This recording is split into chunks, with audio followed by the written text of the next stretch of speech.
Hey, what's up guys, it's Kimmerman from Kimmerman Gunpla Studio, and today we'll talk about my expensive Kotobukiya kits that is in my arsenal and in my collection.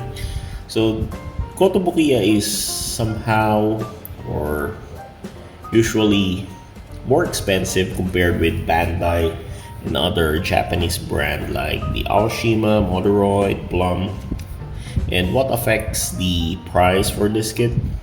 Usually, I observed that Kotobukiya price increase if the kit is rare, or the rarity of the kit affects the price of that, because most kit from Kotobukiya is limited production, and usually they reprint kits for so long.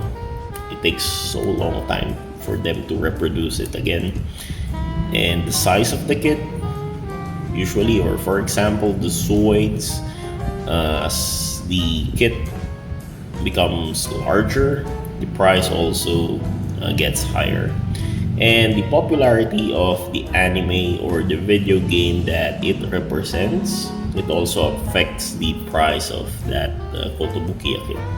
So there I got about 10 Kotobukiya kits that I find more expensive when I bought it in the market. So there we go. I got here the dolphin. So I got three of this, or two of this rather. So the dolphin and the Fafnir. So they are expensive because they're rare, and the production of these kits are a bit limited also, and it cost me around $80 for this kit. So it's expensive in the Philippines. Next is the Sky Goldrun. So the Sky Goldrun here, or most Brave series kits from Kotobukiya, are expensive. So it cost me about $80 as well, almost $100, something like that. Then next is this Demon Bane, okay, from Deus Machina. So this is a bit rare nowadays, so I cannot find, or it's very hard to find this kind of kits these days. So it cost me around $100 for this kit. Very expensive. And next is this Starwing Paradox, this Solidea. It's around $120, but a good thing I got some coupon or voucher. I bought it around $100, still $100. Okay. Then next is this Kisei Kushiki from Border Break. So I bought it $120, if I'm not, or if I clearly remember. So it's a very expensive kit. Then this Metal Gear Rex here cost me about $130 in price. Okay, this black guy here is very expensive. Next is the Zoid. So I got a handful of Zoids, but this one here, the Bison here, cost me more than I ever expected. So this is around $140 price in the Philippines, and the shop that I pre-ordered this kit has a very high value shipping fee, so there it took me around that cost, the $140. Then next here is the Gunhead.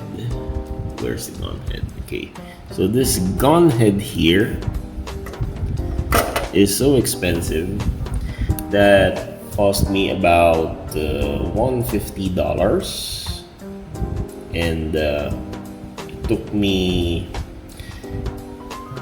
some time to get this kit because I ordered it if I'm not mistaken, a pre-order from a Japanese shop. I forgot that shop already. So there, it's about that price. And my most expensive so far was this one, the Evangelion, Thrice Upon a Time, which is the Unit 2 Cannibalism, which cost me about 170, if I'm not mistaken. Yeah, about $170 US dollar. So this is very expensive for me. Along with this Evangelion here, which if you're going to look at the size of this is even smaller than most master grade or most 18 centimeters kit, but it cost me about 5,000 pesos, something like that. So still $100. So it's not worth the value. But since I got so many cash in my pocket, it's not a problem for me. But still, it's expensive. So there we go. If you're planning to buy Kotobukiya kits, make sure you really find it or search for it deeply in order for you to find maybe a good deal and cheaper options for that. So there. Since I love Kotobukiya, I cannot resist it even if it's expensive. Okay. So there you go. Thank you so much for watching this most expensive Kotobukiya kits that I got in my arsenal. See you next time. This is Kimmerman from Kimmerman. Gunpla Studio saying goodbye. God bless. Take care.